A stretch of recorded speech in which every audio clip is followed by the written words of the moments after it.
Bonjour à tous et bienvenue dans ce Jojo Show numéro 74. Et aujourd'hui, édition spéciale, les élections. Alors à l'heure à laquelle cette vidéo est publiée, les élections sont en cours. Donc regarder cette vidéo n'influera aucunement votre intention de vote. Parce que voilà, j'estime que c'est pas à moi, Jojo Bernard, de vous dire quoi voter. Et dans cette vidéo spéciale élection aujourd'hui, de quoi on va parler? Eh ben on va parler des fake news qui ont pu survenir par-ci par-là sur les différents candidats à les élections. Alors c'est quoi une fake news? Eh ben c'est une fausse information qui a été diffusée dans les réseaux sociaux, des trucs comme ça.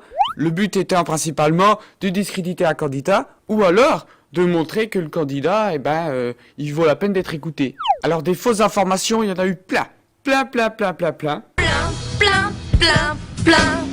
J'en ai choisi une par candidat, voilà, pour faire de l'égalité. Et j'ai décidé de vous mettre en avant les informations que j'ai pu récupérer. Alors forcément, les petits candidats, des fake news sur eux, il n'y en a pas beaucoup. Parce que vu que c'est des petits candidats, on n'a pas besoin de les démolir. Donc les gens, ils n'ont pas besoin de faire de fausses informations sur eux pour les discréditer. Et c'est pour ça que Nathalie Arthaud et Jacques Cheminade, je suis désolé, mais j'ai rien trouvé sur vous. Alors si, j'ai trouvé des conneries sur le Gorafi ou des trucs marrants, mais c'est tellement gros que c'est pas des fake news qui ont pu buzzer, tu vois. Moi, je suis allé chercher des fake news qui ont fait parler les gens. Les informations, je les ai mis dans un ordre un peu au hasard, je t'avoue que j'ai fait un peu ça comme ça. C'est pas en mode de la moins grave à la plus grave, puisque de toute façon, elles sont toutes fausses. Alors c'est parti pour les fake news et présidentielles.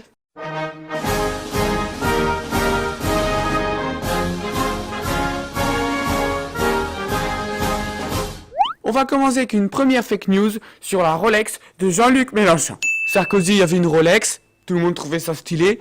Jean-Luc Mélenchon a une Rolex, bim, on le descend. Comment tu peux dire que les autres c'est tous des gros pourris de riches et toi tu t'achètes une Rolex? Non mais c'est dégueulasse. Du coup il y a un mec qui a tweeté comme ça, vous pouvez voir, Jean-Luc Mélenchon avec une Rolex. Après il montre le modèle de la Rolex et puis après il montre que cette Rolex là, elle vaut 17 000 balles. Alors forcément si t'es un mec qui dit que 17 000 balles c'est beaucoup d'argent mais derrière t'as 17 000 balles au poignet, t'es pas crédible. Sauf qu'en fait t'as des mecs qui ont recherché et la montre c'est une Seiko. Je connaissais pas du tout cette marque, c'est pas un placement de produit, je mets rien en avant. Et ce genre de montre ça coûte entre 70 et 200 euros. Ce qui est déjà pas mal. Mais bon, il a le moyen de se le faire, puisque c'est le deuxième plus riche des présidents qui ont montré leur patrimoine. Enfin, même si moi je considère que tous ceux qui ont donné leur patrimoine, souvent c'est une fake news, parce qu'ils n'ont pas vraiment donné leur vrai patrimoine, je pense. Deuxième information, c'est un petit peu différent. Puisque là, c'est pas une fausse information sur un candidat, mais c'est le candidat qui fait de fausses informations. Et à Dupont-Aignan, c'est le king. Ah, lui, il va sur des plateaux, il dit des conneries. En face, t'as le journaliste qui lui dit ce que vous dites, c'est faux. Et il dit non, mais j'ai le droit de dire ce que je veux. Parce que voilà,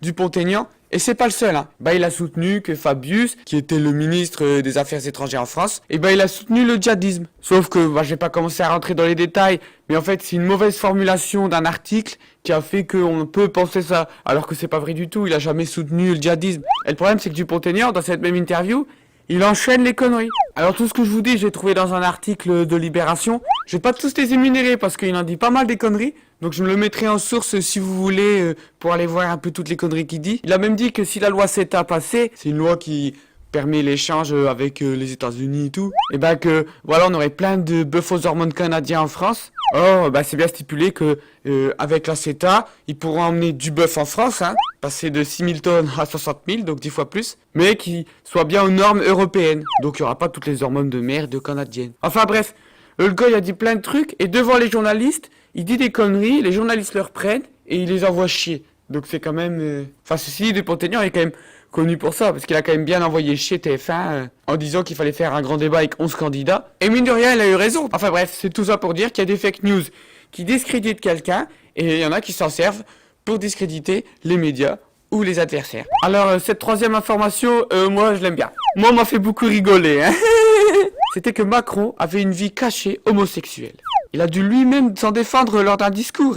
Mais ça a fait beaucoup polémiquer, et puis il y a énormément de gens qui ont cru. Mais ce qui est bien avec cette information, c'est qu'il y a des gens qui y croient encore. C'est pour ça que cette information, moi je la trouve très bien réussie. Vraiment, celui qui l'a sorti. La prochaine information, c'est celle de Le Pen.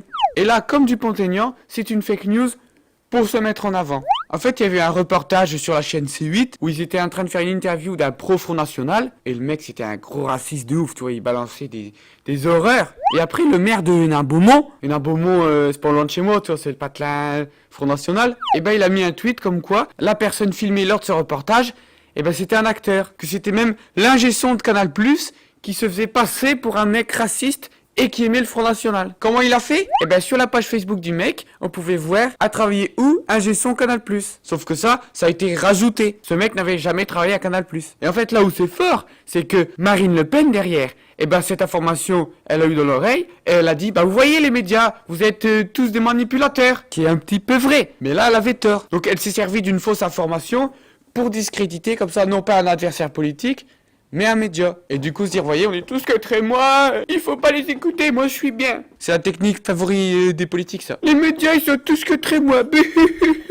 Alors là on va passer à la fake news de monsieur Benoît Hamon. En fait lorsqu'il a été élu représentant du Parti Socialiste pour les élections, donc devant Manuel Valls qui après va le lâcher parce qu'il était jaloux, et t'as plein de gens qui étaient vexés que Hamon il soit passé devant, et ils ont dit ouais il est passé parce que c'est un pro-islamiste.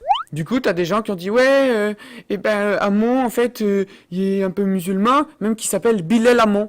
Et il y a eu plein de faux tweets comme ça où on voyait des mecs musulmans avec Benoît Hamon qui disaient Bilal Hamon, mon copain. Du coup, il y a carrément des mecs qui ont créé un compte Twitter Bilal Hamon, voilà, pour mettre en avant des trucs un peu débiles, quoi. Ça c'était un peu des bêtises.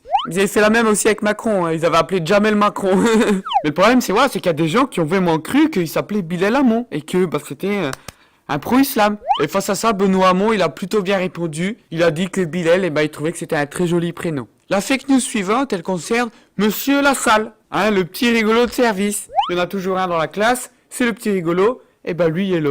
Pourquoi je dis qu'il était un petit rigolo? Parce que, il y a quand même la vidéo qui a buzzé au salon de l'agriculture. Qui est votre cochon préféré? Mon cochon préféré, c'est une petite cochonne. Ah, c'est mon épouse. Et il en a fait une autre juste avant le grand débat sur BFM TV. Maman a mis 8 jours à me mettre au monde. Et je faisais 4,9 kg, elle avait que 17 ans. J'ai jamais pu rattraper ce retard. En disant ça, tout le monde a dit ah mais il arrivait en retard au grand débat et donc c'est quelqu'un qui est pas du tout ponctuel. Et t'as plein de gens qui ont dit ah purée le mec il arrive en retard au grand débat, ça se fait pas. Et puis derrière il se justifie avec une blague de merde. Sauf qu'il est jamais arrivé en retard, c'est juste qu'il est arrivé en dernier. Le problème c'est qu'il risque aussi d'arriver en dernier lors des élections. Donc voilà, il est juste arrivé en dernier. Donc ils lui ont dit pourquoi vous êtes en retard par rapport aux autres.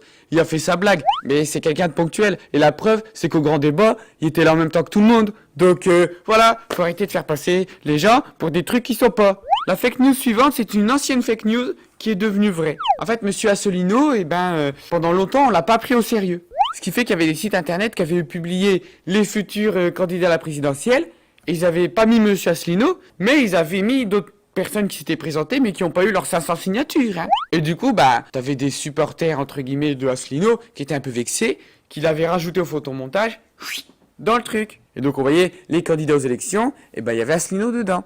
Et le problème, c'est qu'il y a des gens qui ont vu que c'était un fake, et du coup, ils sont empressés de le dire partout. Ouais, c'est un fake, les gens, ils essayent de faire passer Asselineau pour un candidat alors que pas du tout. Sauf que tu s'avères que, un mois après, si, lui, il les a eu, ses signatures. Donc le mec était discrédité, on a voulu comme ça le mettre à jour, sauf qu'on l'a insulté, du coup ça fait parler de lui, sauf que derrière, les médias, ils ont l'air encore plus cons, parce qu'en fait, c'était vrai. Donc ça, c'est quand même une fake news marrante, parce que c'est une fake news qui en fait n'en est plus une, et qu'il était à l'époque.